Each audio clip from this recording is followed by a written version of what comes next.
आज मैं आप सबों को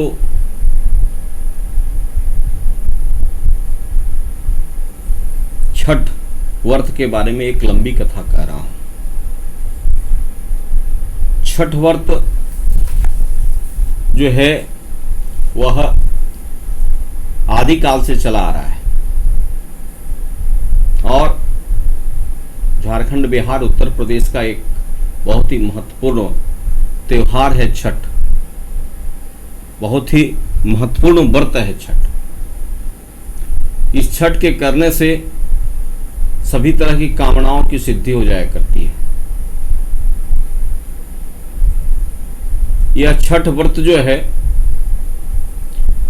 वह 4 दिनों का छठ व्रत होता है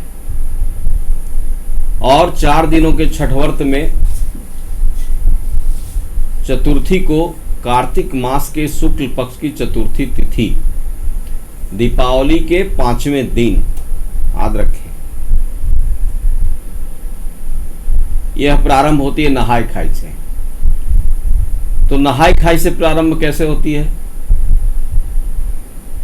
कि लोग जो है वह कहीं भी होते हैं, अपने घर आते हैं एक दिन पहले कम से कम, और घर की साफ सफाई पूरी तरह से करते हैं। घर के एक एक कमरे के कोने कोने की सफाई, अपने सभी चीज़ों की सफाई करते हैं और संपूर्ण सफाई के बाद नहाई खाई का कार्यक्रम होता है। नहाई खाई जो होता है वह क्या होता है? नहाई खाई जो होता है वह मन को शांत, चित्त को शांत करने का यह एक उपाय है, विधि है, व्रत है। तो उस दिन लोग लहसुन प्याज नहीं खाते हैं, मीट मांस मछली नहीं खाते हैं और उसके कई दिनों पहले से ही छोड़ दिया करते हैं। कई ऐसे घर हैं कि कार्तिक मास में लहसुन प्याज मीट मांस मछली नहीं खाया जाता है। इसलिए नहीं खाया जाता है कि कार्तिक मास जो है वह शीत ऋतु होती है। इसमें शीत ऋतु में पाचन का तंत्र की बीमारियां होती है। कार्तिक मास में दाल भी नहीं खाया जाता है, द्विदल जिसे कहा जाता है, द्विदल भी नहीं खाया जाता है। तो पाचन तंत्र में गड़बड़ियां ना हो जाए, इसलिए प्राकृतिक तौर पर हमारे ऋषियों ने यह अनुसंधान किया, त्योहार के रूप में इसे एक आयुर्वेदिक तरीके से और एक वैज्ञानिक तरीके से रखा। हो सकता है ये एपिसोड बहुत लंबा हो जाए, तो आप अगर मुझे सुन रहे हैं, मैं हूं पंडित रामदेव पांडे, और आप अगर मुझे YouTube पर देख रहे हैं, तो आप सबसे पहले आप अपने कोमल उंगलियों को उठाएं और सब्सक्राइब का बटन दबाएं। दूसरी बार लाइक करें और तीसरी बार छठ के पहले 6 आदमी के जरूर शेयर करें, तो छठ माता की कृपा आप पर बनी रहेगी। और अगर आप किसी पॉडकास्ट पर मुझे सुन रहे हैं तो उस पॉडकास्ट को आप सीधे फॉलो करें। अगर आप फॉलो करते हैं, सब्सक्राइब करते हैं, तो मेरी हर सूचना, हर कार्यक्रम की जानकारी आपको सुगमता से मिल जाया करेगी और आप बेहतर ज्ञान की जानकारियों से भरपूर हो जाएंगे। इसलिए आप पॉडकास्ट पर जाएं, उसे फॉलोइंग करें और लाइक करें, शेयर भी करें। तो मैं कह रहा था कि शीत ऋतु है। शीत ऋतु जब आता है तो शरीर जो है वह क्या होता है? शरीर में शिथिलता आने लगती है, कमजोरी आने लगती है। और शरीर में शिथिलता और कमजोरी जो आने लगती है, उस शिथिलता और कमजोरी को दूर करने के लिए हमारे यहाँ हमारे ऋषियों ने अपनी परंपराओं से व्रत और त्योहार का निर्माण किया है। भारत ही यह देश है जहाँ 6 ऋतुएं आती है। बाकी कहीं कहीं तो जो है और 6 महीने तक दिन और 6 महीने तक रात ही रहता है। भारत उत्तरी गोलार्ध में है, यह भी आप देखें। इसलिए यहां शीत अधिक पड़ती है। इधर ठंडा नहीं, शीत की बात मैं कर रहा हूं। तो शीत में शीतल ना हो जाए यह शरीर, इसलिए ये सब व्रत रखे गए हैं। तो छठ में नहाई खाई होता है। नहाई खाई के दिन हमारे यहाँ पुराना अरवा चावल, पुराना कच्चा चावल और चने की दाल, ठीक है, और कद्दू कोहड़ा, कहीं कद्दू बनता है कहीं कोहड़ा बनता है। पंपकिन, बहुत सारे मिनरल्स पंपकिन में हैं और बहुत सुपाच्य होता है। और पंपकिन खाने से कई तरह की बीमारियां जो है वो नष्ट होती है। पुराने जमाने में हर घर के छप्पर पे पंपकिन और कद्दू का लत लगा होता था।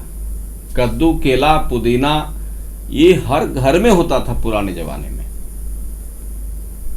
आज आपने इसको छोड़ दिया है तो आज आप बीमारियों से ग्रसित हो रहे हैं।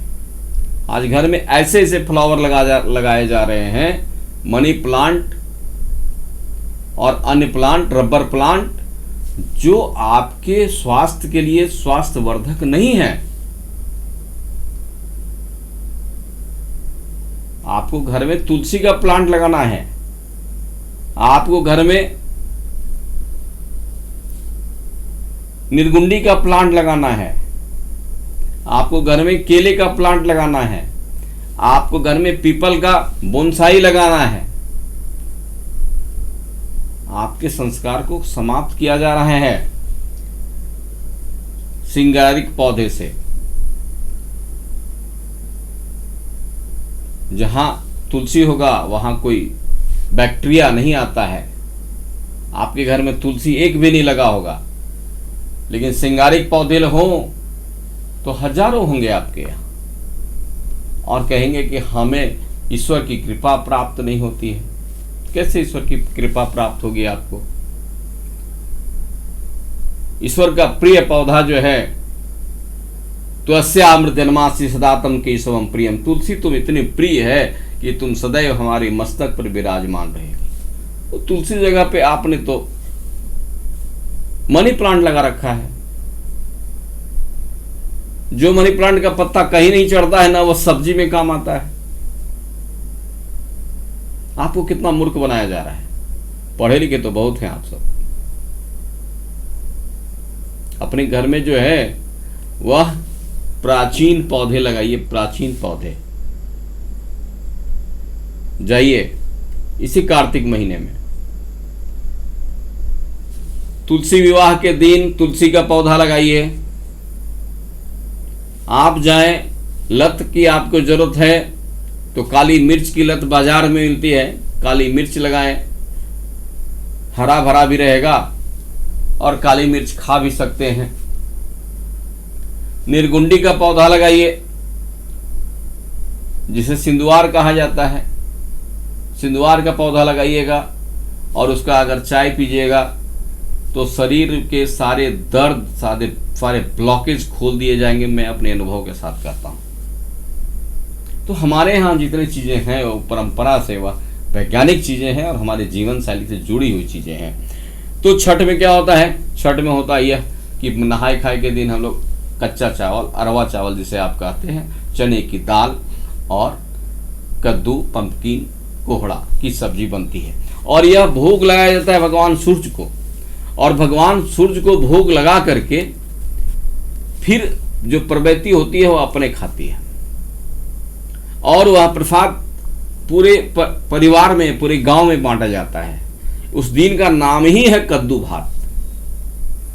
सभी लोग बिन बुलाए खाने के लिए आते हैं कद्दू भात, और बिन बुलाए भी कद्दू भात खाने के लिए जाना चाहिए। इसके बाद फिर रात्रि होता है।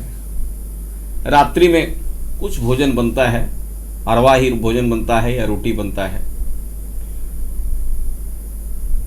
रात्रि के बाद खरना का सुबह होता है। अब रात्रि में जो भोजन प्रवृत्ति किए हैं, व्रत करने वाले लोगों ने किया है, वह 24 घंटा के बाद फिर खरना होगा। और खरना में भारतीय गाय के दूध की खीर बनेगी, तस्मै बनेगी, और उसमें चीनी नहीं डाला जाता है, उसमें गुड़ डाला जाता है। और पूड़ी बनती है, कहीं कहीं कहीं कहीं रोटियां भी बनती हैं, जहां का जो प्रावधान है। कहीं गोलहथ का प्रावधान है, कहीं कहीं नए चावल से, अभी चावल खेत से ला करके कूट छाट कूट करके और बनाया जाता है। कहीं कहीं पुराने चावल से बनाने की परंपरा है। वह प्रसाद फिर 12 जगह छोटे छोटे पाटे पर रख करके और छोटा छोटा मिट्टी के बर्तन में चाहे तो किसी कटोरी में रख के 12 आदित्य को भोग लगाया जाता है। कहीं कहीं छठ मैया को भोग लगाया जाता है और सिंदूर, ऑरेंज सिंदूर का टीका खींचा जाता है। वहां 12 आदित्य के लगाएंगे तो 12 सिंदूर का टीका खींचेंगे। अगर छठ मैया के विधान से करेंगे तो 6 लगाएंगे छठ मैया। 6 छठ मैया जो कौन है, वह कृतिकाएं हैं। वह कृतिकाएं कौन है? वह कृतिकाएं भगवान कार्तिक की माताएं हैं, लेकिन भगवान शिव की पत्नियां नहीं है, ध्यान रखेंगे। वही छठ माता है। इसी छठ माता की सवारी क्या है? बिल्ली मौसी है। बिल्ली मौसी क्यों है? कि बिल्ली मौसी की 6 इंद्रियां जागृत रहती हैं। कोई घटना होता है तो वह घर में आकर के म्याऊं म्याऊं करती हैं। बिल्ली मौसी, तो बिल्ली मौसी सवारी है छठ माता की। और छठ माता के साथ हम देवसेना का भी पूजन करते हैं। देवसेना जो है वह कार्तिक की पत्नी है। कार्तिक महाराज का जन्म कार्तिक महीने में हुआ, इसलिए उनका नाम कार्तिक रखा गया। और जन्म के 6ठे दिन कार्तिक ने असुर का, तारकासुर का नाश कर दिया। 6ठे दिन, इसलिए देवताओं का सेनापति रखा गया। इसलिए यह महीना कार्तिक भी है। और छठ माई जो है वह बच्चों की रक्षा करती है। कार्तिक की भी रक्षा की। पिता के नहीं रहते हुए माता के रूप में सवारी। 5 माह से जन्म हुआ, 6 माह से जन्म हुआ, इसलिए षडानन कहलाए। 6 मुख है कार्तिक जी महाराज का, ठीक है। और भगवान शंकर खुद पंचमुख हैं। अब बेटा एक मुख जाते, 6 मुखी, ठीक है। अब आप समझ गए कार्तिक, छठ, देवसेना। अब मैं आपको बताता हूं सूर्य से। सूर्य कौन है? तो वेदों में कहा गया कि सूर्य जो है वह जगत की आत्मा है, जगत का चक्षु है। जगत की आत्मा कैसे है? जैसे हमारे शरीर से आत्मा अगर निकल जाए तो हमारा शरीर जो है बस कुछ ही घंटों में कीड़े पड़ जाएंगे। इसमें कुछ ही घंटों में लोग घर से बाहर कर देंगे, क्योंकि यह प्रक्रिया है। 100 हो जाएगा, डेड बॉडी हो जाएगा या लाश हो जाएगा। तो जैसे संसार से सूर्य को निकाल दिया जाए कर मान लीजिए बाहर, तो संसार मृत हो जाएगा। पौधों में प्रकाश संश्लेषण की क्रिया, वर्षा की क्रिया, भोजन की क्रिया, फल पकने की क्रिया, हम लोग कहीं जाने का कितना लाइट सूर्य भगवान जला करके रखे हैं कि सब जगह बड़ी आसानी से हम लोग चले जाया करते हैं। इतनी ऊर्जा सूर्य की है। तो इसलिए जगत की आत्मा जो है वह सूर्य है, जगत का आंख भी सूर्य है। तो हम उस छठ में छठ करके सूर्य भगवान को जो पूजन करते हैं, उस छठ में एक प्रवृत्ति जो है, एक जो भक्ति है, एक जो भक्ति है, एक जो भक्त है, वह अपनी आत्मा, एक छोटी सी आत्मा को उस परम परमात्मा से मिलाना चाहता है। परम परमात्मा के साथ संबंध जोड़ना चाहता है, एक रिश्ता जोड़ना चाहता है। इतनी गहराई है इस छठ व्रत में। तो जब हम परमात्मा से मिलने जाएंगे तो हमें भी तो पवित्र होना पड़ेगा तन से। तो तन से करने के लिए क्या करते हैं? हम नहाते हैं। और मन को पवित्र करने के लिए क्या करते हैं? हम आसपास पवित्रता से साफ करते हैं। और अपने अंगों को साफ करने के लिए हम क्या करते हैं? उपवास करते हैं। उपवास का अर्थ यह भी है कि किसी के करीब बैठना, उपवास। तो हम मानसिक रूप से, शारीरिक रूप से, आर्थिक रूप से भगवान सूर्य के करीब बैठने की प्रक्रिया करते हैं।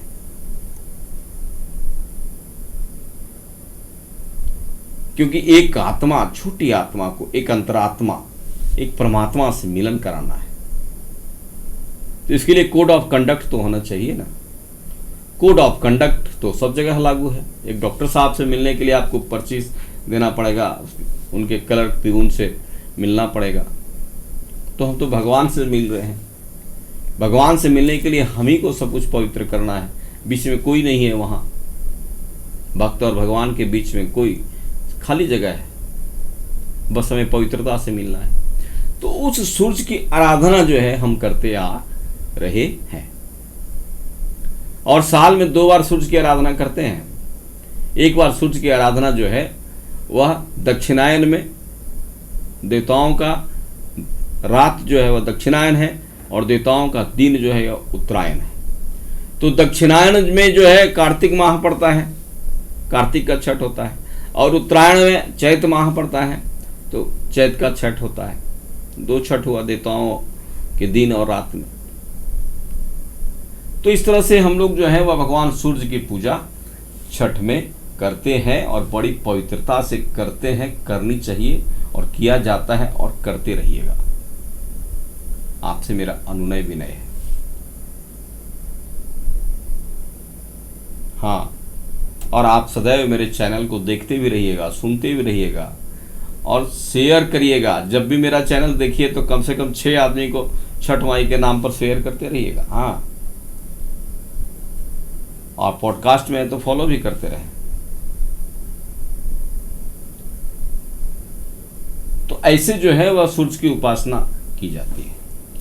अब खरना जब शाम को होता है, यानी 24 घंटे के बाद परवैती जब पाटे पर सिंदूर का टीका लगा करके मिट्टी के कटोरे में, मिट्टी के कपटी में, मिट्टी के बर्तन में या पीतल के बर्तन में या कांसे या फूल के बर्तन में 6 जगह पे या 12 जगह पे, जहाँ जिसका जो प्रचलन है, प्रसाद रखती हैं, उसमें तुलसी दल डालती हैं, गंगा जल से अर्पण करती हैं, भगवान को भोग लगाती हैं। त्वदीयं वस्तु गोविंदो तुभ्यमेव समर्पयेत्। और जब वह खरना करती है तो किसी तरह का आवाज नहीं होना चाहिए।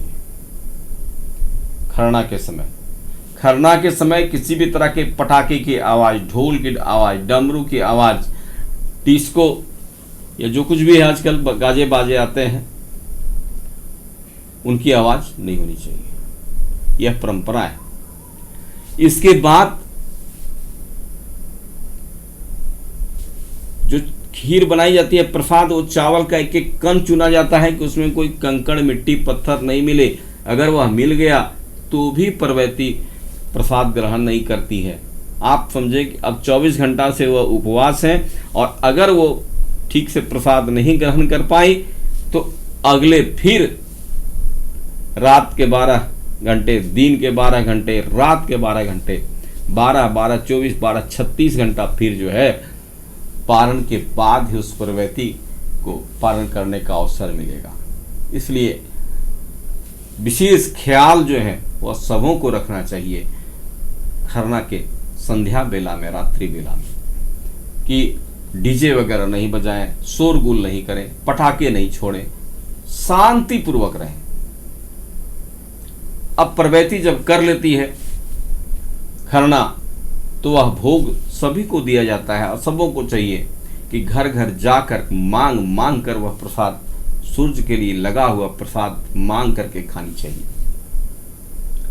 और सिंदूर जो होता है वो सिंदूर का टीका लगवाना चाहिए। स्त्री हो, पुरुष हो, चाहे जो कोई हो, परवैती आपसे भले ही बहुत छोटा हो, लेकिन टीका जरूर लगवानी चाहिए।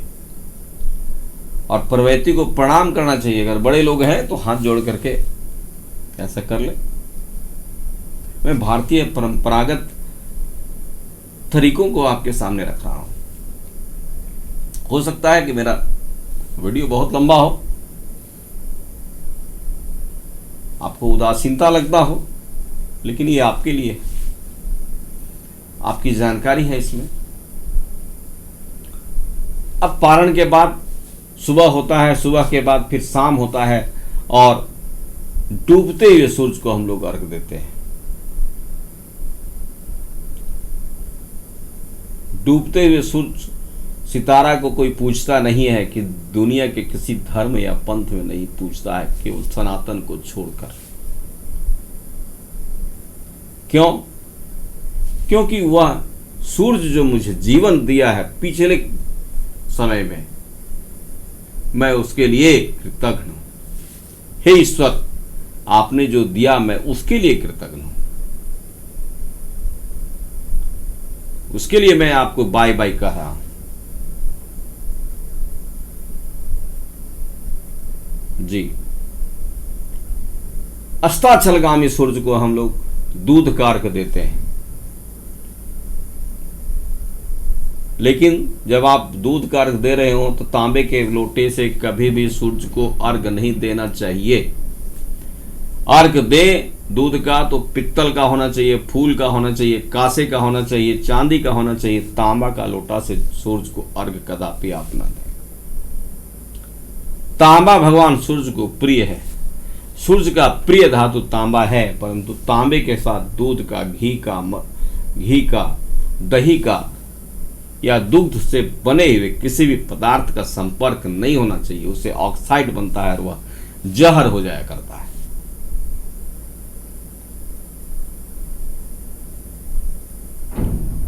अब जब हम लोग चलते हैं वहां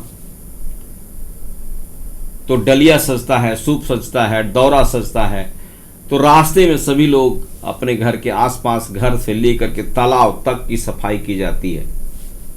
नदियों की सफाई हो जाया करती इस छठ में। इससे क्या होता है, हम पर्यावरण के प्रति, हमारा धर्म जो है वह बहुत ही सचेत और सक्रिय है। सनातन धर्म, हिंदू धर्म ही है जो पर्यावरण के प्रति सचेत है। तू वसुधैव कुटुंबकम कह करके आता है। संसार के किसी भी धर्म और पंथों में पर्यावरण की सुरक्षा की कोई गारंटी नहीं है।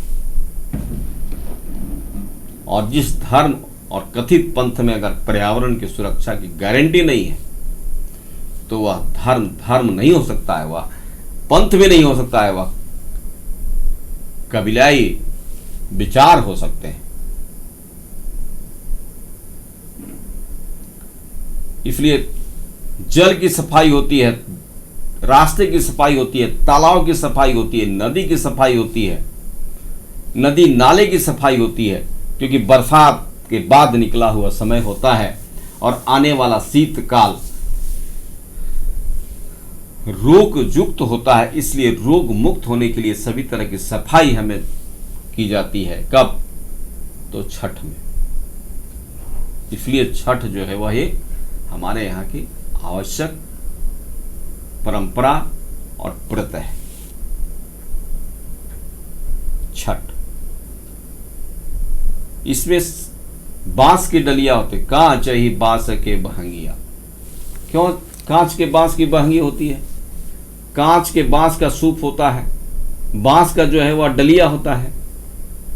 यह एक सामाजिक समरसता है। इस समरसता में हम बांस जब लाते हैं, एक तूरी के यहाँ से, एक महली के यहाँ से, एक अन्य व्यक्ति के यहाँ से, तो उसको बाजार मिलता है।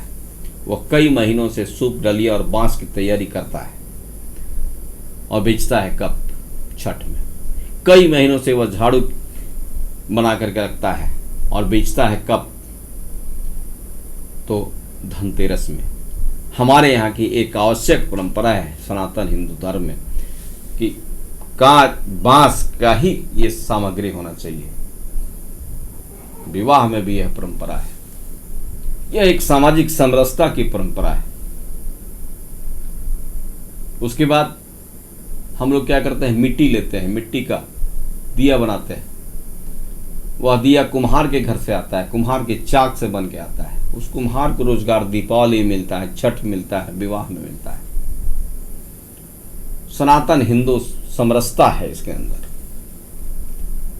गन्ना आता है, गन्ना किसान के यहाँ से आता है, डेम्भा किसान के यहाँ से आता है, अमरूद किसान के यहाँ से आता है, अदरक किसान के यहाँ से आता है, मूली किसान के यहाँ से आता है, तरह तरह के फल किसान के यहाँ से आता है। चिनिया केला, छोटा केला, लंबा वाला केला नहीं, चिनिया केला पीला वाला किसान के यहाँ से आता है। नारियल दक्षिण भारत से आता है। जाफर पटमौर माली के यहाँ से आता है। ये सब चीज़ें जो है वह समाज के सभी लोगों के यहाँ से कुछ न कुछ लेकर के जमा किया जाता है और तब वह डलिया सजता है और पीली साड़ी, पीली धोती या लाल धोती, लाल साड़ी, गुलाबी साड़ी, नई साड़ी में लोग छठ घाट पर गाजे बाजे के साथ जाते हैं। और छठ जब आता है तो प्राचीन परंपरा है कि छठ के आने के दीपावली के दिन से ही या नहीं तो कार्तिक शुरू प्रारंभ होने के दिन से ही सुबह शाम गांव में छठ का गीत होता है। यह एक सांस्कृतिक कार्यक्रम है, छठ का लोकगीत। तो यह धार्मिक भी है, यह सांस्कृतिक भी है, यह पर्यावरण को पवित्र करने वाला भी त्यौहार है, तन मन को पवित्र करने वाला भी त्यौहार है। और हम घाट पर जाते हैं, घाट पर अस्ताचलगामी सूर्य को अर्घ देते हैं पानी में डूब करके। दंडवत करती हुई स्त्रियां जाती हैं, पुरुष जाते हैं, सारे सड़क को धो दिया जाता है। दंडवत एक व्यायाम है और चौथ को नहाई खाए हुआ, पंचमी को खरना हुआ, षष्ठी के शाम को हम लोग पहला अर्घ दे रहे हैं अस्ताचलगामी भगवान सूर्य को। उसके बाद फिर घर आते हैं, रात में जो है वो भजन कीर्तन करते हैं, ठुकुआ बनाते हैं। ठुकुआ एक ऐसी परंपरा है जो गेहूं को मोटा करके पीसा जाता है और उसमें गुड़ मिलाया जाता है और शुद्ध घी में छाना जाता है, उसमें पानी नहीं दिया जाता है, उसमें पंचमेवा मिलाया जाता है और वह ठोकुआ 3 से 4 महीने तक खराब नहीं होता है। और पाचन के लिए सबसे अच्छी जो है वह भोग है, प्रसाद है। और दुनिया का सबसे बेहतरीन फास्ट फूड है।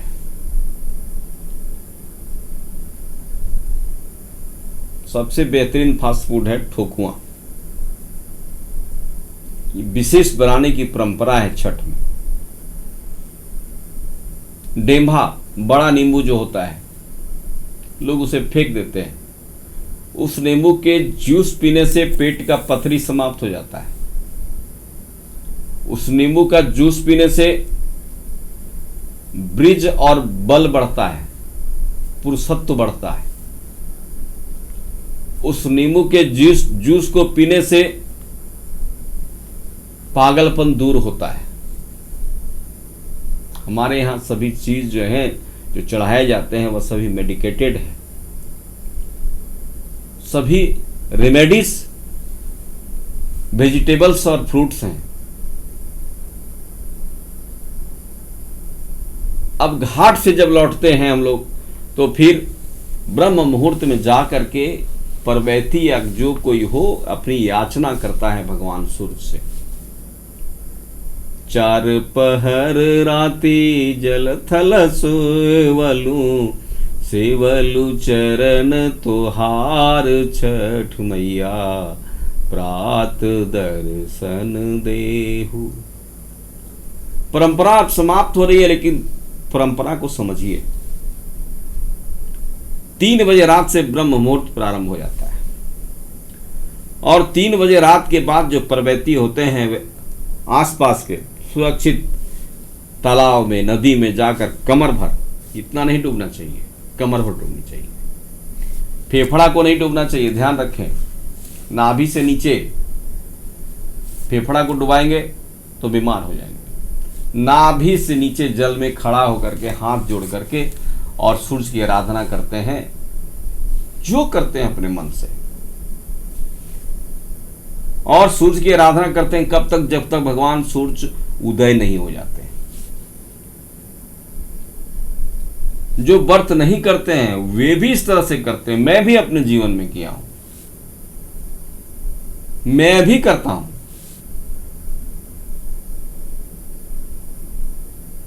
ठंडी नहीं लगती है। ठंडी कब लगेगी जानते हैं? जब सूर्योदय होता रहेगा तब ठंडी लगती है। हाँ, मच्छर लग सकता है, ये हो सकता है। तो 4 पहर राती जल थल सेवलू, सेवलू चरण तुहार छठ मैया। और परवैती सुबह 3 बजे रात उठ करके अपनी पूरी फिर एक डलिया, जो डलिया होता है उसकी तैयारी करके सभी लोग स्नान ध्यान करते हैं और फिर घाट तक दंडवत करते हुए जाते हैं दातून लेकर के। और वहीं परवैती जो है वह स्नान करती हैं, फिर जल में वह खड़ा होती हैं, सूर्य का दर्शन करती हैं और सूर्य को दर्शन करने के बाद भगवान सूर्य को अर्घ दिया जाता है। और जितने भी लोग उस घर के होते हैं सभी स्नान करके सभी अर्घ देते हैं। अर्घ का मंत्र है येहो सूर्य सहस्त्राणव तेजो राशि जगतपति अणुकंप्या महान भक्त्या सूर्यानार्घम दिवाकर। येहो सूर्य सहस्त्राणव तेजो राशि जगतपति अणुकंप्या महान भक्त्या सूर्यानार्घम दिवाकर। भगवान सूर्य को दूध का अर्घ दे, गंगा जल का अर्घ दे, जो नदी में जल है उसका भी अर्घ दे, ठीक है। और भगवान सूर्य से अभी मांगे कि भगवान रात्रि में मैंने डूबते हुए सूर्य को अर्घ दिया, कृतज्ञता प्रकट किया मैंने उनके प्रति कि आपने भगवान जो दिया मैं इसके लिए आपका शुक्रगुजार हूं। अब भावी जीवन के लिए आप मुझे आशीर्वाद दें, आप अपना पराक्रम मुझे दें। आपकी जो पराक्रम है, आपका जो पुरुषत्व है, आप जो गतिमान है, वह गति आप मुझे प्रदान करें, वह पराक्रम आप मुझे प्रदान करें। आप जैसे जगत की आत्मा में मेरी आत्मा का सम्मिलन हो जाए और हमारी आत्मा भी आपकी तरह दीप्यमान हो जाए। इस तरह से प्रार्थना करें। बाकी आपको भौतिक चीजें जो भी मांगनी है, बाल बच्चे, स्वास्थ्य, निरोगिता, सब कुछ मांगिए। आप मुझे निरोग रखें, हमारे बच्चों को निरोग रखें, हमारे बच्चों को आप अपने जैसा पराक्रमवान बनाएं, हमारे आने वाली पीढ़ियां आपके भक्त हों। आपकी कृपा सदैव हम सबों पर बनी रहे। छठ मैया हमारे बच्चों की सुरक्षा करें, रक्षा करें। हमारे बच्चे आपके जैसे हों, भगवान सूर्य की तरह हों, हमारे बच्चे भगवान कार्तिक की तरह हों। हमारे बच्चे का आइकॉन भगवान कार्तिक हो, हमारे बच्चे का आइकॉन भगवान सूर्य हो। और बच्चों को भी यह बताएं। इस तरह से भगवान सूर्य को आप अर्घ दें। अर्घ देने के बाद थोड़ी हवन होती है, पूजन होती है। जहां जो प्रक्रिया है इसमें कोई ब्राह्मण की आवश्यकता तो होती नहीं है। अगर ब्राह्मण है तो आप पूजा कराएं, ब्राह्मण नहीं है तो जैसे आपकी परंपरा से पूजा चली आ रही उस तरह से आप पूजा करें। और फिर वहां से चलने के बाद कुछ वनस्पतियां हैं जिन पर अरवा चावल का घोल डाला जाता है और सिंदूर का। उन वनस्पतियों पर सबों को प्रसाद भोग बांटा जाता है, ठेकुआ, फल, मिठाई, जो कुछ भी है वो। उसके बाद परवैती जो है अपने पूजा कक्ष में आती है या मंदिर में आती है, वहां भगवान का पूजन करती है। मंदिर जाती है, वहां भगवान का पूजन करती है। उसके बाद फिर वह पारण करने के लिए जल ग्रहण करती है। तो इस तरह से छठ में जो है वह एक तो हुआ 12 घंटे का, दूसरा हुआ 24 घंटे का और तीसरा हुआ 36 घंटे का। ड्रॉप बाय ड्रॉप उपवास है। अब इतने समय तक तो उपवास करने का फल क्या प्राप्त होता है? और बहुत ही हार्ड उपवास है। यह आज के नवीन मेडिकल साइंस कहता है कि जब हम उपवास करते हैं तो हमारे पेट में जब अन्न नहीं रहता है तो हमारे शरीर में जो बैक्टीरिया हैं, नेगेटिव बैक्टीरिया,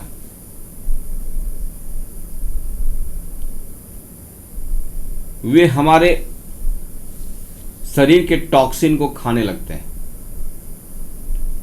और शरीर के टॉक्सिन को जब बैक्टीरिया खा जाया करते हैं तो हम निरोग हो जाया करते हैं।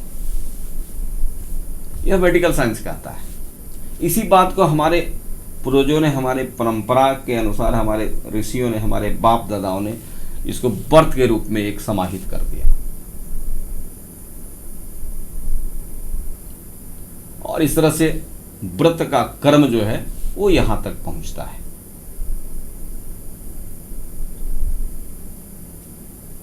फिर सबों के घर में छठ का प्रसाद बांटा जाता है। सभी लोग परवैती को दंडवत आकर के प्रणाम करते हैं। परवैती जब घर आ जाए, पारण कर ले, परवैती को जो है वह पूरे शरीर में तेल मालिश करनी चाहिए।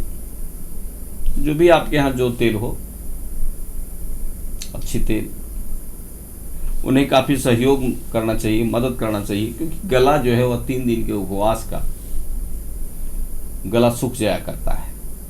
दूध, दही, नींबू उनके भोजन में तालमेल कराना चाहिए। अब परवैती की सेवा करनी चाहिए। इस तरह से छठ व्रत जो है वह किया जाता है। और इसी छठ व्रत के बाद फिर जो रविवार आता है उस दिन भी छठ किया जाता है। यह परंपरा है, लेकिन सभी लोग नहीं करते हैं। आने वाले रविवार को जो है वह केवल फल से ही अर्घ दिया जाता है। छठ के साथ उपछठ भी होता है जी, लेकिन इसकी लोक मान्यता बहुत है, परंतु लोग करते कम है। और यह छठ इसलिए है कि एक साधारण व्यक्ति अपनी आत्मा को उस विश्व आत्मा से मिलाने का प्रयास करता है। यही है छठ।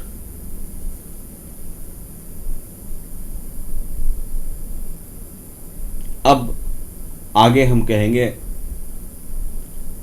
छठ व्रत की कथा आई कहां से, छठ का व्रत कैसे प्रारंभ हुआ, किन किन कालों में छठ का व्रत प्रारंभ हुआ, यह जानने के लिए आप मुझे फॉलो करें, सब्सक्राइब करें, लाइक करें और शेयर करें। जैसे आप सब्सक्राइब करेंगे, फॉलो करेंगे, आप तक मेरी सूचना चली जाएगी कि छठ की कथा की भी जो है वह वीडियो या ऑडियो आ गया है। हरिओम तत्सत।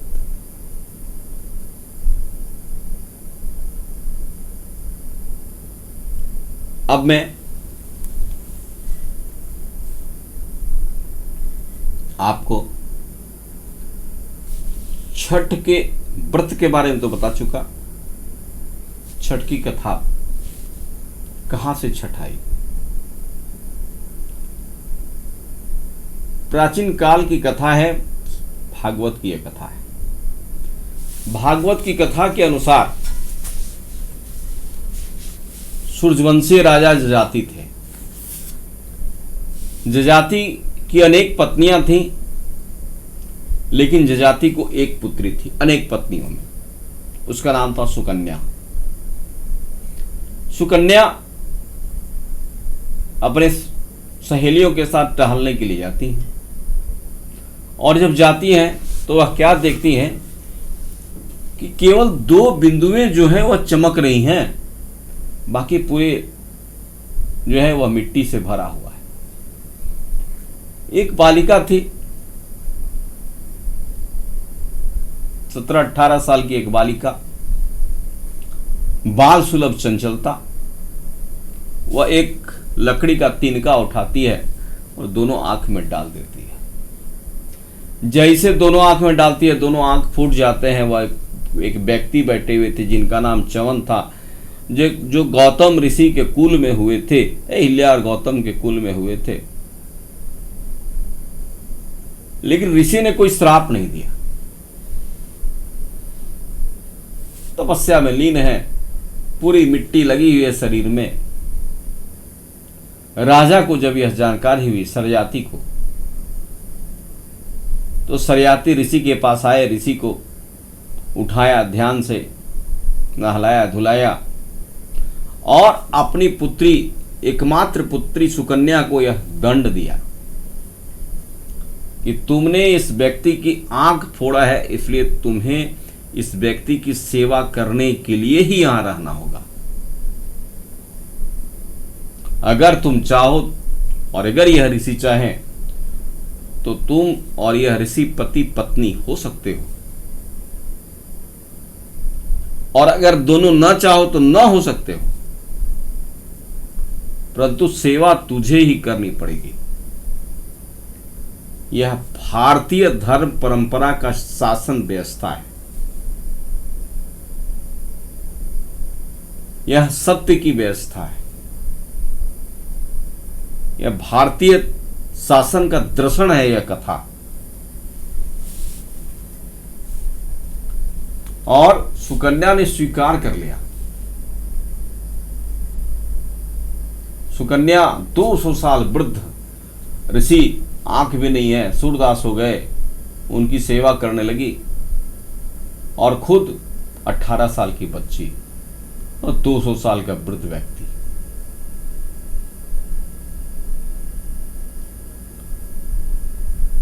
बड़ी मन से सेवा करती, उनके लिए लकड़ियां लाती, फल लाती, हवन के लिए, तर्पण के लिए व्यवस्था करती, भोजन कराती,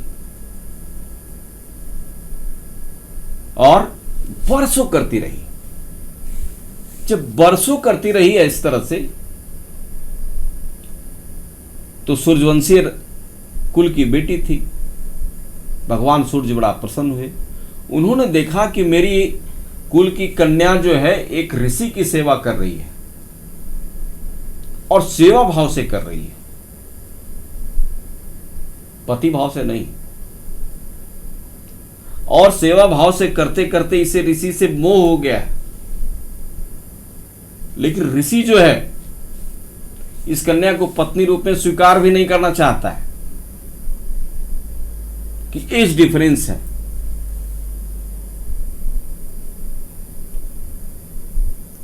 ऋषि कह रहे हैं चमन कि तुम चले जाओ, मैं अपना जीवन जी लूंगा। तो कहती है कि यह तो पिता की आज्ञा है, मैं नहीं जा सकती। पिता ने मुझे कहा है कि आपकी सेवा करनी,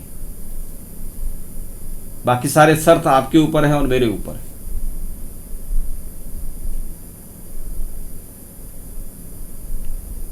अगर आप धर्म से रहेंगे ना, तो धर्मो रक्षति रक्षिता, धर्म ही आपकी रक्षा करेगा। इसलिए धर्म का संचयन करें, धर्म को बनावे, धर्म को बचावे, धर्म के प्रति लगाव रखें, और धार्मिक संतों का अनुसरण करें। धन से आपकी सुरक्षा नहीं हो सकती है।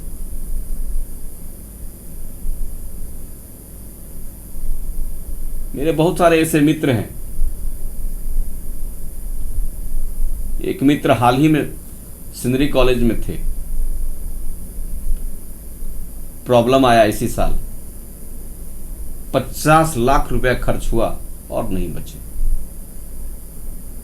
तो धन से आपकी जीवन बच नहीं सकती है। आपकी जीवन बचेगी तो धर्म से बचेगी। आपको जीवन देने वाला अगर है तो भगवान सूर्य है। सूर्य ने अपने दोनों पुत्रों को कहा, अश्विनी और कुमार को, बेटा जाओ। सुकन्या चमन ऋषि के आश्रम में अपने व्रत में लगी हुई है, इसलिए सुकन्या की उम्र 18 साल है, तो चमन का उम्र 22 साल करके आओ तुम लोग, तब ना दाम्पत्य जुड़ेगा। दोनों के विचार एक होंगे, दोनों के मन एक होंगे, दोनों के तन एक होंगे। विवाह के लिए कई चीजों की तो समानता होनी चाहिए। जो विवाह यह समानता में होती है, वह विवाह टूटता है, और उस विवाह का परिणाम अच्छा नहीं होता है। सुकन्या सुबह 3 बजे भोर उठी, सूर्य का उपासना करने के साथ ही वह चवन ऋषि के लिए हवन के लिए लकड़ियां चुन करके जल लेने के लिए जैसे वह गंगा जी में गई, 2 युवक वहां प्रकट हुए। सुकन्या डर गई, लेकिन ये दोनों युवक तो उनके परमपिता थे, यानी उनके दादा परदादा थे, लेकिन दोनों जुआ थे। दोनों युवक ने कहा सुकन्या तुझे डरने की कोई बात नहीं है, हम दोनों जो हैं वह वैद्य हैं, डॉक्टर हैं, चिकित्सक हैं।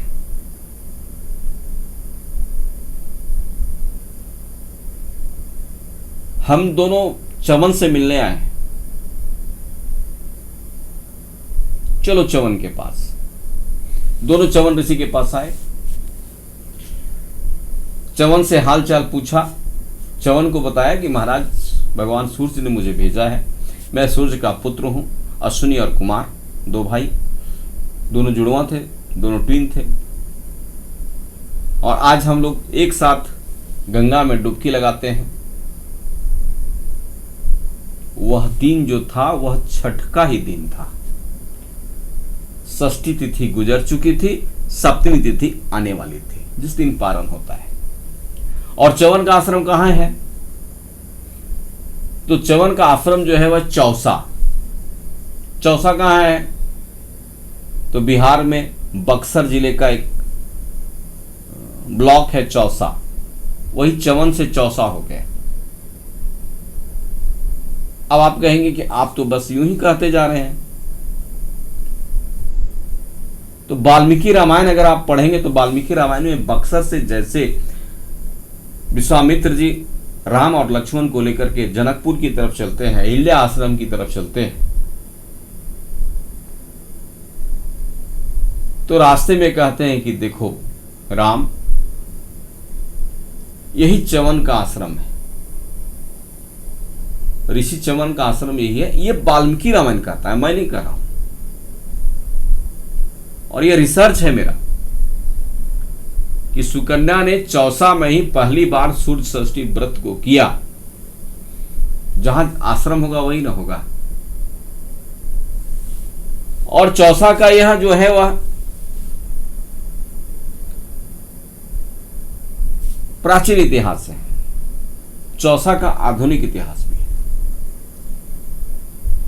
चौसा का युद्ध शेरशाह सूरी और हुमायूं के बीच हुआ 1539 ईस्वी में, संभवतः 2 युद्ध चौसा में हुआ।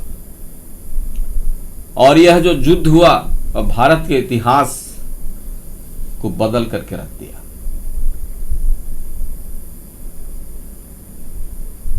इसलिए चौसा प्रसिद्ध भी है। आजकल चौसा में जो है वह बुधवार के बुधवार शायद पशु मेला लगता है, और बहुत अच्छी पशुएं वहां मिलती हैं, गायें वहां मिलती है चौसा में। तो आप बक्सर अगर जाएं तो चौसा जरूर जाएं, चवन के आश्रम में, जहां से छठ व्रत का उद्गम हुआ है। अश्विनी और कुमार ने दोनों हाथ पकड़ा और लेकर के गंगा में डूब गए दोनों तरफ से, और जब निकले तो ट्वीन नहीं, ये थ्रीन एक साथ हो गए। थ्रीन, तीनों एक ही तरह के हो गए। ये तो दोनों ट्वीन पहले से थे, वह भी 22 साल के हो गए। अब उसमें एक ने कहा कि बताओ चवन कौन है, हम तीनों में चुन लो सुकन्या। सुकन्या ने कहा कि जरा सा आवाज तो लगाइए आप लोग एक एक बार। शरीर बदला है, आवाज तो नहीं बदलेगा। शरीर बदला है, शरीर पर बने हुए ब्लैक मोल, तिल, धब्बा, लसन, यह तो नहीं बदलेगा। जैसे ही ओम गणी सूर्याय नमः, ओम गणी सूर्याय नमः, यहो सूर्यसहस्राणि तुजो राशि जगतपति रेणुकम प्यार महामुक्त्या सूर्यानागम दिवाकर मंत्र तीनों ने बारी बारी से बोला। तो जो व्यक्ति लास्ट में ओम गणी सूर्याय नमः बोला था वह च्यवन ऋषि थे और सुकन्या ने कहा कि यही हमारे पतिदेव हैं, और वही उनके पतिदेव थे। सुकन्या ने साबित किया कि अपने व्रत के प्रभाव से अगर कोई व्यक्ति है तो वृद्धत्व को समाप्त करके जुआ अवस्था को प्राप्त कर सकता है, और वह एनर्जी देने वाला कोई अगर पुंज है, ऊर्जा का कोई सबसे बड़ा स्रोत है, तो वह सूर्य है। इसलिए सूर्य की उपासना आदि काल में सुकन्या ने किया और चौसा में किया। इसके बाद का काल आया द्वापर। द्वापर में क्या हुआ? द्वापर में दुर्वासा ने कुंती को एक मंत्र दिया, सूर्य का मंत्र। छोटी बालिका थी। दुर्वासा ने कहा कि बेटी कभी आवश्यकता होगा तो इस मंत्र का प्रयोग करते रहना, जो मांगना होगा मांग लेना। कुंती ने सूर्य के मंत्र का प्रयोग संतान प्राप्ति के लिए किया। जो ही मंत्र को पढ़ा, भगवान सूर्य प्रकट हो गए। कुंती के सामने भगवान सूर्य प्रकट हो गए। इतिहास की यह पहली कहानी है। क्या एक मानवीय के सामने सूर्य का प्रकट होना। आज तक ऐसा कोई मेटेलिक वस्तु बना हुआ नहीं है, कोई यान बना हुआ नहीं है जो सूर्य के समकक्ष चला जाए, वह जाएगा तो वहां भस्म हो जाएगा। लेकिन आज कुंती भस्म नहीं होती है। यह मंत्र का प्रभाव है।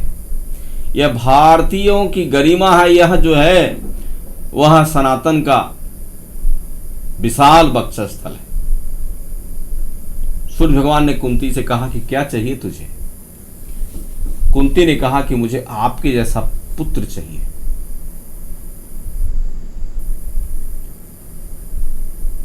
सूर्य ने कहा एवमस्तु। कुछ महीनों बाद कुमारी कुंती को एक संतान हुआ और लज्जावश कुंती ने उस संतान को जल में बहा दिया। उस संतान का नाम कर्ण हुआ और वह संतान कुंडल कवच मेटेलिक होकर के जन्मा। आज तक इतिहास में ऐसा कोई बच्चा नहीं है, अंडज स्वेदज पिंडज, जो मेटेलिक कवच कुंडल लेकर के जन्मे। यह भी भारतीय परंपरा का एक दृष्टांत है, चिंतन है। और इतनी अच्छी किताबों को छोड़कर आप दूसरे देशों की काल्पनिक कथाओं को सुनने जा रहे हैं, पढ़ने जा रहे हैं, फिल्माने जा रहे हैं। कभी घर की किताबों को तो पढ़ा करो। या नहीं पढ़ रहे हैं तो आप मुझे लाइक करो, सब्सक्राइब करो, शेयर करो। मैं आप तक ऐसी ऐसी कथाएं पहुंचाता रहूंगा। फॉलो करो आप मुझे। इसके बाद सूर्य की उपासना किसने किया? द्रौपदी। द्रौपदी को अज्ञातवास मिला। द्रौपदी हस्तिनापुर की रानी थी। द्रौपदी अग्नि से जन्म ली थी। द्रौपदी उस काल की सबसे सुंदरी कन्या थी, महिला थी। तो उसे देखने के लोग क्यों न जाएं? अपनी रानी को देखने के लिए कौन नहीं चाहता है? और ऐसी रानी नहीं जो बाय बाय हेलो हेलो कर दे। द्रौपदी को लगा कि मुझे दर्शन करने के लोग आ रहे हैं तो मुझे भी कुछ से कुछ देना चाहिए, भोजन पानी तो देना चाहिए। मैं गरीबी में जी रही हूं तो क्या है, मैं अज्ञातवास में जी रही हूं तो क्या है, मेरे में कुछ अपने कर्म है, कुछ धर्म है। इसलिए देखा जाता है कि आप उत्तर प्रदेश और बिहार के गांव में जाएं तो हर घर से थोड़ा गुड़ और एक गिलास पानी मिलेगा। कभी भी अतिथि को अपने घर से बिना सत्कार के वापस नहीं लौटना चाहिए, नहीं तो उस घर में दुर्गति आ जाती है।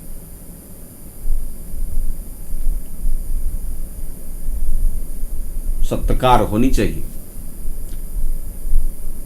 द्रौपदी को यही लगा कि जो लोग मुझे देखने के लिए आते हैं उनके लिए मैं तो कुछ करूं। उन्होंने सूर्य की उपासना की। और सूर्य की उपासना कर द्रौपदी ने अक्षय पात्र को पाया। अक्षय पात्र,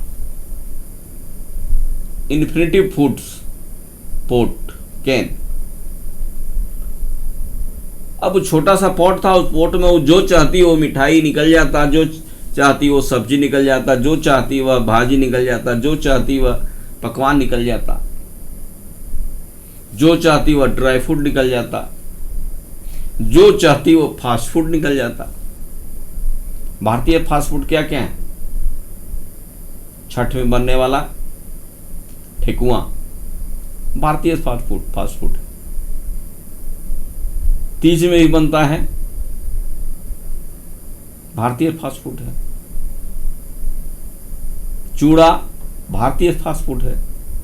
सत्तू भारतीय फास्ट फूड है। भाखरा भारतीय फास्ट फूड है।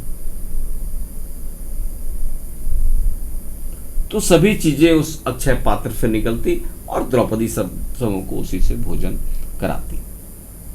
तो दूसरी पूजा किसने किया? द्रौपदी ने किया।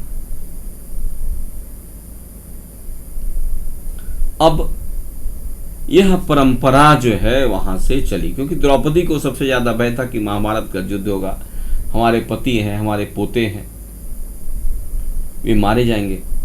इसलिए पति और के जीवन के लिए, बाल बच्चों के जीवन के लिए वह सूर्य की उपासना करती है द्रौपदी। तो द्वापर में इस तरह की कथाएं आई। कहा जाता है कि सीता जी ने भी सूर्य देव की आराधना की। कहां? लंका में। बरसा बिगत शरद ऋतु आए, क्योंकि वर्षा समाप्त होता है, शरद ऋतु में तैयारी की जाती है और शीत ऋतु में जो है वह मैया सीता कहाँ है? लंका में है।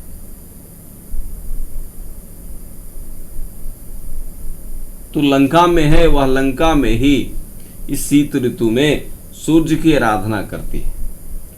शीत ऋतु में सूर्य की रोशनी कम हो जाया करती है,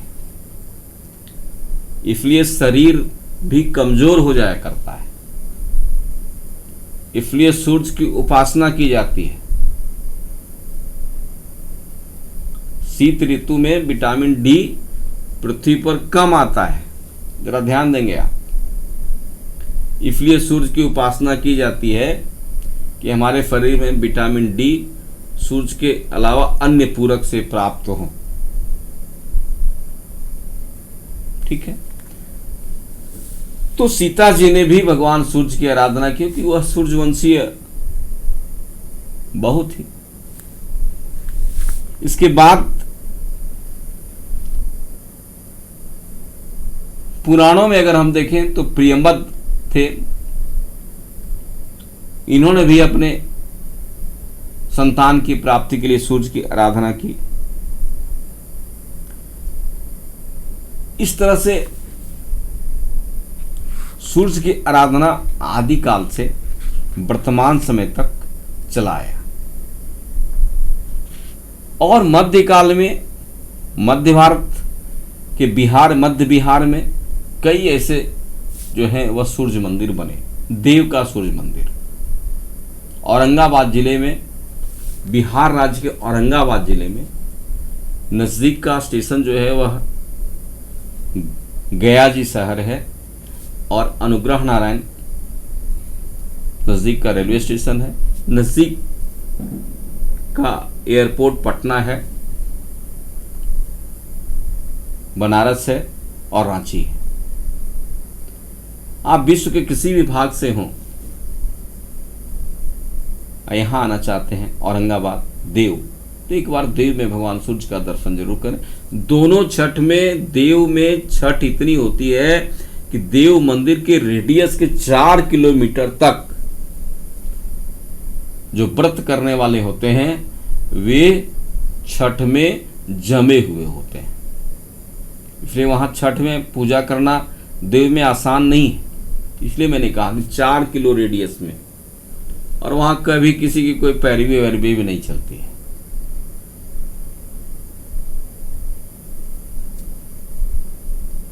वाराहमिहिर सूर्य के उपासक थे। उन्होंने सूर्य सिद्धांत कहाँ लिखा? तो पाटलिपुत्र में लिखा, पटना में लिखा, तारेगणा, जहां से तारा गिन लिया करते थे वाराहमिहिर।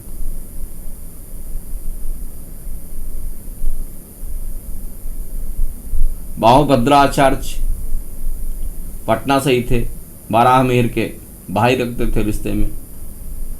जैन संत हो गए बाहुभद्र, उन्होंने बाहुभद्र संहिता लिखी सूर्य की उपासना करके।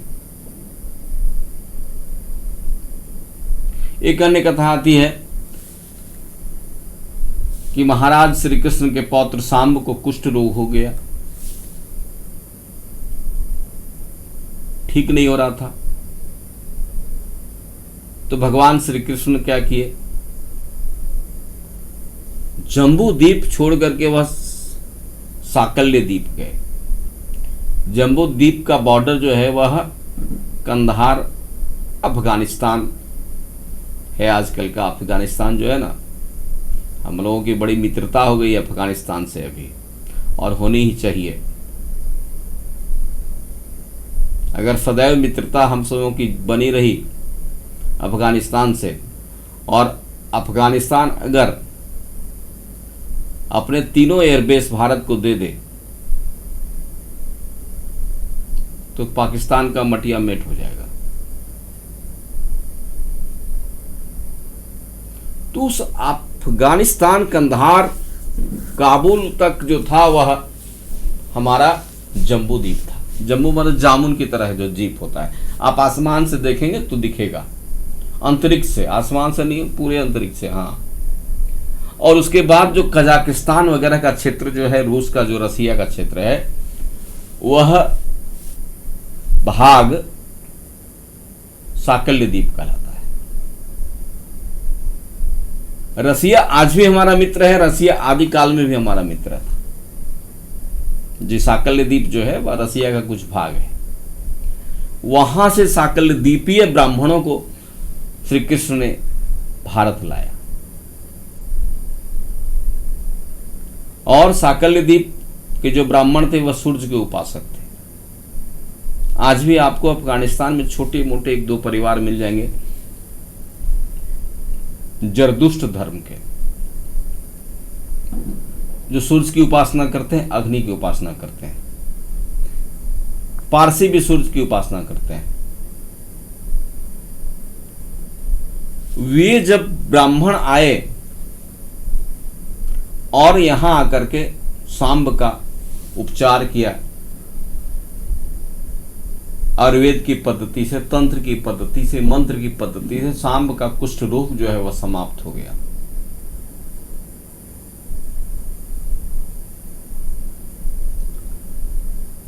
तब से वह साकल्य द्वीपीय ब्राह्मण भारत में ही बस गए। और चूंकि वह साकल्य द्वीप से आए तो उनके पास गोत्र नहीं था, उनके पास पुर था, तो वे अपने विवाह शादी में पुर का प्रयोग करते हैं, गोत्र का प्रयोग नहीं करते। और साकल द्वीपीय ब्राह्मण को साक्षात सूर्य के अंश माने जाते हैं, समझे जाते हैं। सूर्य की पूजा, सूर्य की उपासना, सूर्य का दान का अधिकार भी साकल्य द्वीपीय ब्राह्मण को होता है। ये कला कथा है कि भगवान के सुदर्शन चक्र से कौन कौन बने, कभी मैं रखूंगा। तो इस तरह से सूर्य की उपासना श्री कृष्ण ने भी की साकल द्वीपीय ब्राह्मणों की मदद से। और मगध प्रदेश का जो मध्य भाग रहा, औरंगाबाद, गया, राजगीर का क्षेत्र, वह सूर्य के पूजन के लिए विशेष खास रहा। मध्यकाल में 5वीं शताब्दी में यह नए तरीकों से यह जो है वह छठ का व्रत प्रारंभ हुआ, डलिया लेकर के चलना। और आज यह छठ का व्रत जो है वह एक संपूर्ण विश्व का मुख्य पर्व हो गया है। विश्व के लोग भी इस पर्व को मनाने में बड़ा तन्मयता दिखाते हैं। वह जानते हैं कि इस व्रत से हमारे वातावरण की शुद्धि होती है, हमारे रास्ते की शुद्धि होती है, हमारे पथ की शुद्धि होती है, हमारे जल की शुद्धि होती है, हमारी वायु की शुद्धि होती है, हमारे आत्मा की शुद्धि होती है। तो इस तरह से यह रहा छठ के व्रत की कथा।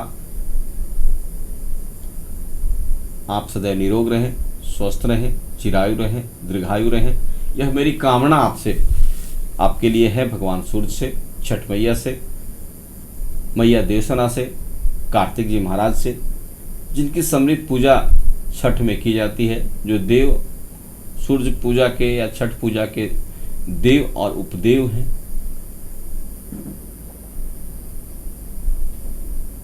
उनसे आपके लिए मेरी यह प्रार्थना है और मेरा आपसे एक अनुनय विनय है कि आप मेरे चैनल को अभी अभी सब्सक्राइब करें, शेयर भी करें 6 लोगों को छठ के नाम पर,